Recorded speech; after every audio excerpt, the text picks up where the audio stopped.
안녕하세요. 노무법인 예성의 김순주 노무사입니다.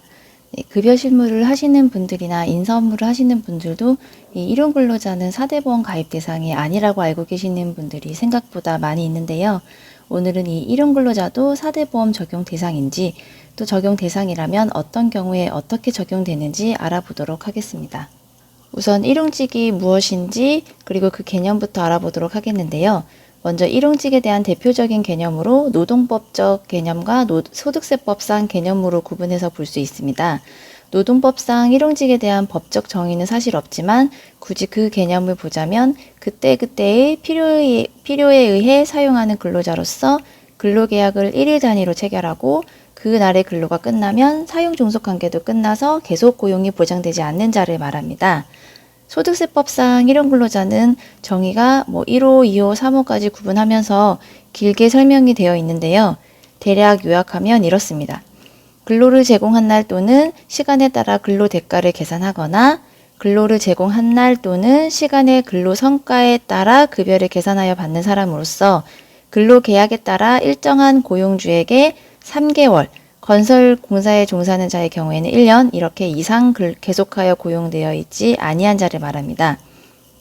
이렇게 노동법상, 소득세법상 일용근로자 개념을 알아보았는데요. 실무적으로는 짧은 기간 사용하거나 아니면 사업장 사정이든 근로자 사정이든 근로일이 사전에 정해져 있지 않아서 그때그때마다 근로일을 조율해서 근로를 하는 경우에 이런 경우에 일용직으로 많이 처리하고 있습니다. 그 다음으로 일용직에게 급여를 지급하는 경우에 원천세 신고사항 부분을 한번 볼 건데요. 이걸 보는 이유는 4대 보험 각 공단에서 해당 일용직이 보험 대상인지 여부를 판단할 때 사업장이 세무신고한 내용, 즉 국세청에 있는 자료를 가지고 와서 판단을 합니다. 따라서 우리는 세무신고한 내용에 맞추어서 4대 보험 신고를 해야 합니다. 이 원천징수 이행상황 신고서상에 상용직과 일용직 소득을 구분해서 신고하도록 되어 있는데요. 일용직을 제외한 상용직은 A01 이 간이색 부분에 신고를 하고, 그리고 일용직 신고는 A03 이 일용근로 이 부분에 일용직에게 지급한 소득을 신고하시면 됩니다.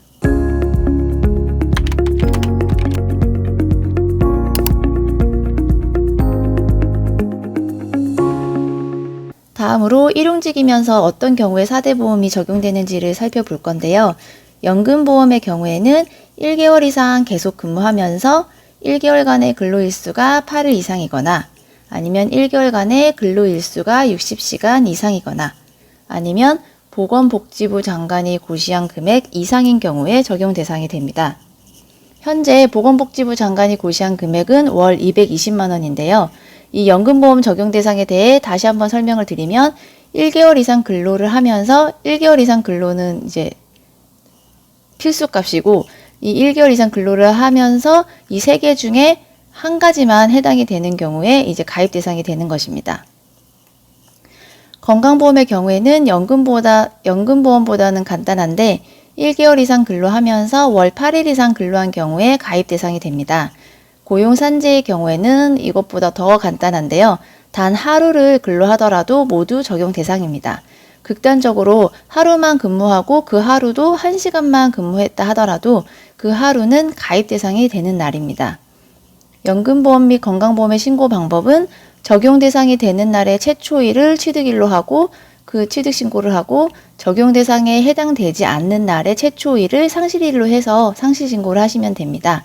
즉 일반 직원들과 동일하게 취득 상실 신고로 진행을 하시면 되고 고용산재의 경우에는 근로내용 확인 신고라는 상용직과 신고 방법이 좀 다른데요. 매월 일용근로자별로 근로한 날짜를 특정해서 신고를 해주셔야 합니다. 고용산재보험의 경우에는 실제 근로한 날짜 모두를 신고를 하면 돼서 상관이 없는데 연금보험 및 건강보험의 경우에는 취득일과 상실일이 언제가 되는지 어렵거나 헷갈리실 수 있습니다.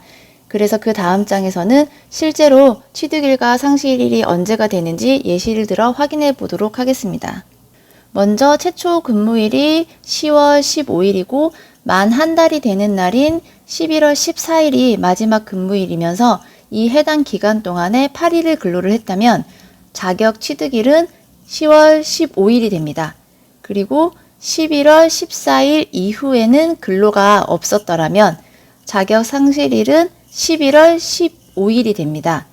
만일 마지막 근무일이 11월 14일이 아니라 그 13일 이전이라면, 즉 한 달 미만이라면 이 해당 기간 동안에 8일 이상을 근무를 했다 하더라도 만 한 달이 되지 않아서 가입 대상에 해당되지 않습니다. 그 다음 예시를 보시면 최초 근로일이 10월 15일이고 근로일 8일을 처음 충족한 날짜는 11월 1일, 그리고 마지막 근로일이 11월 30일이라고 한다면, 즉 전월 근로일이 8일 미만이고 그 다음 초일부터 말일까지 8일 이상 근로를 한 경우라면 그 다음 달 초일이 취득일이 됩니다. 즉 11월 1일이 취득일이 되고 마지막 근로가 11월 30일이다 라고 한다면 그 다음 날인 12월 1일이 상실일자가 돼서 상실신고를 하시면 됩니다. 예시 하나만 더 보시면 최초 근로일이 10월 15일이고 계속해서 근로일수가 8일 이상을 쭉 충족하다가 12월 1일부터 근로일이 5일로 충족하지 못하게 되는 경우가 있을 수 있는데요. 이 경우에 취득일자는 근로일수를 최초로 이제 충족하게 되는 날인 10월 15일이 되고, 그리고 상실일자는 충족하지 못하게 된 날의 초일, 즉 12월 1일이 상실일자가 됩니다. 이번 시간에는 이렇게 일용직이 4대 보험이 적용됐는지, 적용된다면 어떻게 신고하는지에 대해 알아보았습니다. 감사합니다.